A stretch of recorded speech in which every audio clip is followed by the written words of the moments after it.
Je donne tout de suite la parole à M.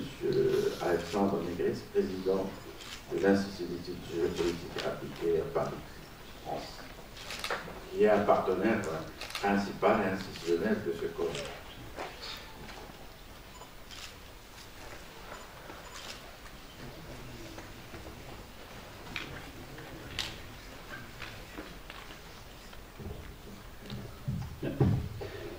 Monsieur le Président de l'Université, Monsieur le Doyen, Monsieur le Professeur Guédari, Monsieur le Secrétaire Général de l'Union du Maghreb Arabe, Madame la députée, Mesdames et Messieurs en haut degré, grades et qualités, Mesdames et Messieurs, chers doctorants, que vous êtes nombreux aujourd'hui.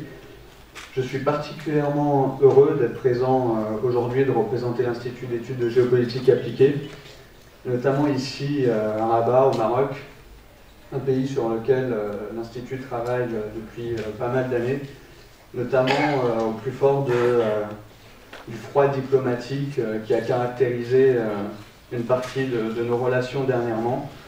Mais c'est aussi un honneur d'être ici présent dans l'une des plus anciennes monarchies du monde, et c'est très honorifique pour l'Institut de pouvoir travailler dans la continuité avec vous.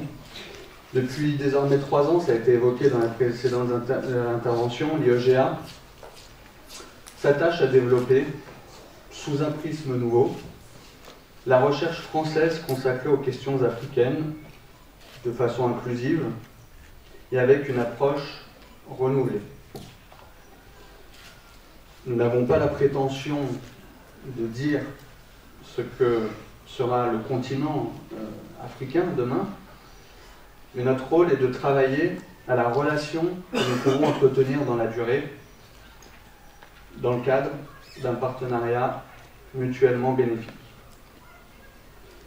Et c'est dans cette perspective que, dans la continuité des nombreux travaux réalisés par l'Institut, nous organisons un colloque annuel dédié à l'Afrique.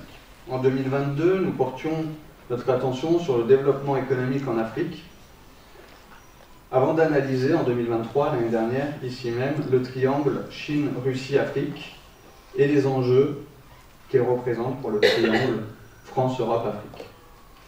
Cette précédente édition, comme j'ai dit, avait lieu ici même, et je remercie nos partenaires pour leur fidélité et notamment pour leur volonté d'inscrire cette coopération dans la durée, et notamment le professeur Guédari qui a un rôle pivot dans notre relation, dans la mise en place de cet événement désormais annuel.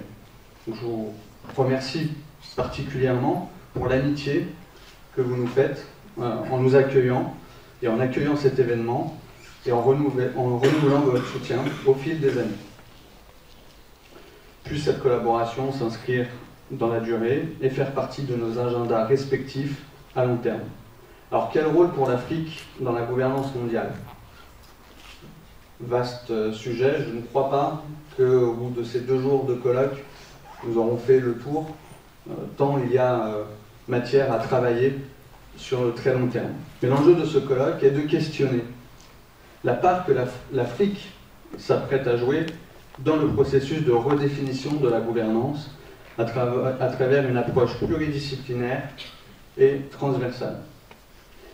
Et c'est grâce à la forte mobilisation autour de l'appel à contribution que nous avions publié il y a de nombreux mois, que nous avons pu réunir d'excellents chercheurs qui débattront pendant 2 jours, tout en faisant la part belle à une nouvelle génération de jeunes chercheurs, ce à quoi nous sommes particulièrement attachés à l'Institut d'études de géopolitique appliquée, qui il y a 8 ans a été fondé sous le nom Ambassadeur de la jeunesse.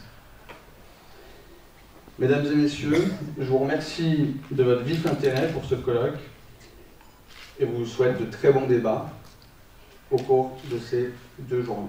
Merci beaucoup.